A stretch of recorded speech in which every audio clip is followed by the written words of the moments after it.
Yes, good morning students. Today we will do redemption of debentures. For this you have to open the page 9.4, first question. Page 9.4, question number 1. Yes, in this question, Saraswati Limited, this is an unlisted company. Saraswati Limited, an unlisted company, issued 10,000 debentures of rupees 100 each at a premium of 5% on 1st April 2015 and redeemable on 31st March 2020. The issue was fully subscribed. It was decided to invest 15% of the face value of debentures to be redeemed towards DRR debenture redemption investment on 30th April 2019. Investments were encashed and debentures were redeemed on the due date.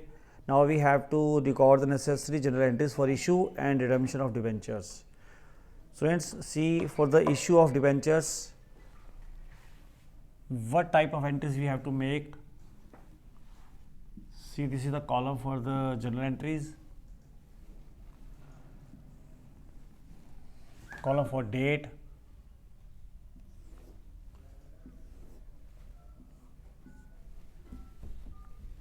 yes, on 1st April 2015, company issued debentures 10,000 rupees 100 each, means 10 lakh, or there is also a premium of 5%, so 50,000 is the premium.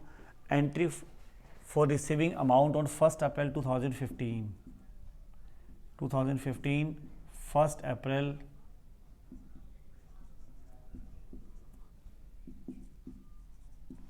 bank account debit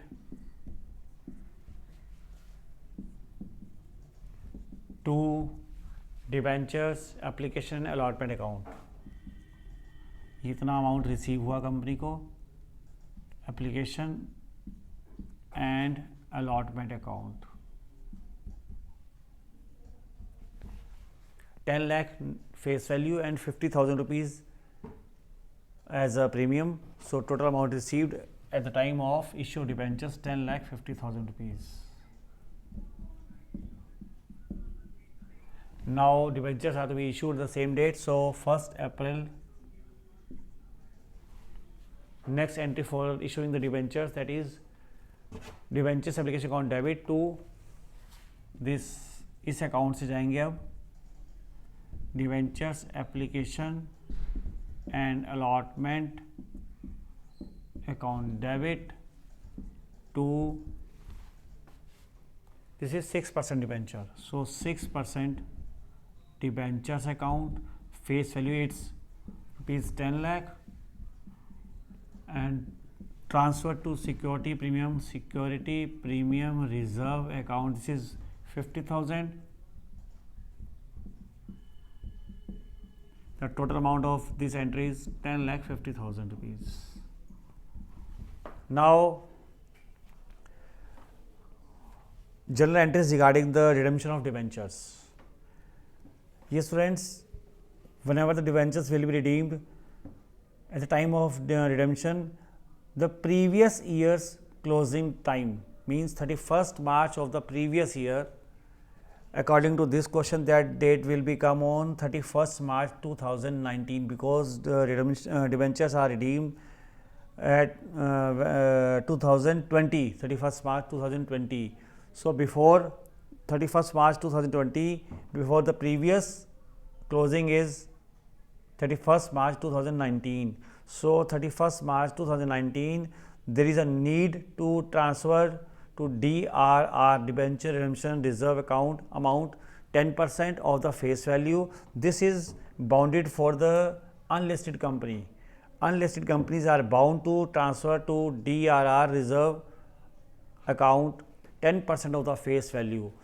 जब भी redemption होगा, उस redemption से previous closing जो भी होगी, जैसे कि इस क्वेश्चन में 2020 को रिडम्पशन है तो 2019 मार्च 2019 को जो है वो प्रीवियस क्लोजिंग बैठती है, तो उस क्लोजिंग पर debenture redemption reserve DRR account में 10% of the face value transfer करना होगा प्रॉफिट में से. सो 2019 ये नॉर्म्स हैं गवर्नमेंट के। 2019 31 मार्च 2019 को जो surplus in statement of PL account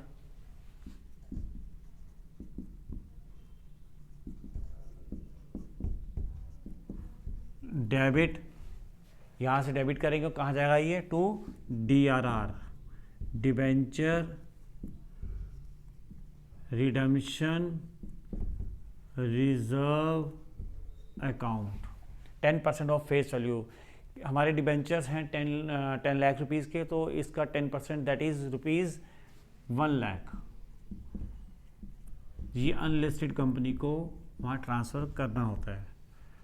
after this now come to the time of, इसी साल अभी जो नेक्स्ट वो है डिबेंचर रिडम्पशन इन्वेस्टमेंट। इसमें कंपनी को प्रीवियस क्लोजिंग के बाद जिस ईयर रिडम्पशन करना होगा उस ईयर में अप्रैल के अंदर, लास्ट डेट उसकी 30 अप्रैल होती है, तो उस मंथ में कंपनी को 15% ऑफ द फेस वैल्यू उसमें ट्रांसफ़र करना होता है DRI में, डिबेंचर रिडम्पशन इन्वेस्टमेंट फंड में ट्रांसफ़र करना होता है कंपनी को 15% ऑफ द फेस वैल्यू। जब रिडम्पशन होगा उससे उसी सेशन की बिगिनिंग में अप्रैल मंथ में, तो उसकी लास्ट डेट मैक्सिमम 30 अप्रैल होती है, तो 30 अप्रैल को ही हम ये एंट्री बनाते हैं। सो 2020 मार्च 20 में ख़त्म होना है, तो उससे पहले उसी सेशन की बिगिनिंग होती है अप्रैल 19 से, तो 30 अप्रैल को 2019 में हम जो है ये एंट्री बनाएंगे। अमाउंट 15% ऑफ फेस वैल्यू कहाँ जाएगी? डिबेंचर रिडम्पशन इन्वेस्टमेंट में इन्वेस्ट करना होता है।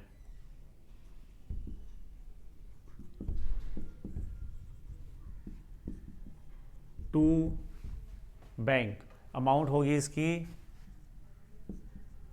15% of 10 lakh, this is 1,50,000 rupees. Now come to the at the time of redemption. अब रिडम्पशन के दिन ये कैसे मैनेज होगा, कैसे एंट्रीज बनेगी? सी ऑन 31 मार्च 2020 31 मार्च अभी एंट्री बनेगी सबसे पहले कि जो पैसा DRI में डाला गया था 11 मंथ्स अर्लियर जो भी डाला गया था वो पैसा वापस लिया जाएगा, क्योंकि अब रिडम्पशन के टाइम पे पैसा चाहिए तो वो पैसे को वापस लेंगे। Bank account debit to DRI, जो ये debenture redemption investment account, DRI account जो 1,50,000 हमने वहाँ डिपॉजिट किया था वो हम लेंगे। If the rate of interest is given, अगर हमें इंटरेस्ट का रेट दे रखा है कि कितने % इंटरेस्ट पर हमने दिया था, तब हम अभी इंटरेस्ट 11 मंथ्स का वो भी लेंगे, रिसीव करेंगे। अगर हमें क्वेश्चन में गिवन होता, in this question is not given, so we have to make entry for the amount of only ₹1,50,000। Now come to, अभी ये पेमेंट हम करनी है तो डिबेंचर होल्डर्स को क्रेडिट करेंगे, डिबेंचर्स को डेबिट करके ख़त्म करेंगे। 31 March 6% debentures account debit to debentures holders account. उनको अपनी अमाउंट कितनी पे करनी है? रिडम्पशन जब हुआ एट पार होगा तो उनको अमाउंट पे करनी है पूरी 10 lakh rupees.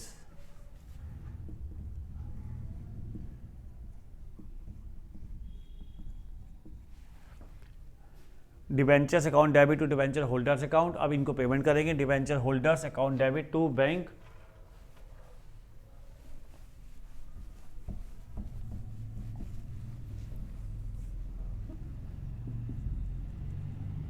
Debenture holders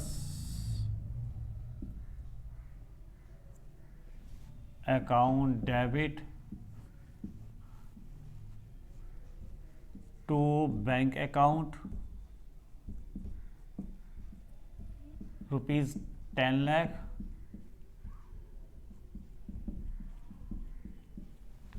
the last entry, अभी जो पैसा जो DRR का पैसा था 1 लाख रुपीज़ जो हमने 10% 31 मार्च 2019 में ट्रांसफ़र किया था, वो पैसा अभी जाएगा जनरल रिजर्व में, क्योंकि रिडम्पशन हो चुका है, पेमेंट डिबेंचर होल्डर्स को कर चुके हैं, तो अब सरप्लस अमाउंट को वहाँ भेजा जाएगा। So debenture redemption reserve account debit to, ये अकाउंट किस अकाउंट में जाएगा? जनरल रिजर्व अकाउंट में, to general reserve account 1 lakh rupees.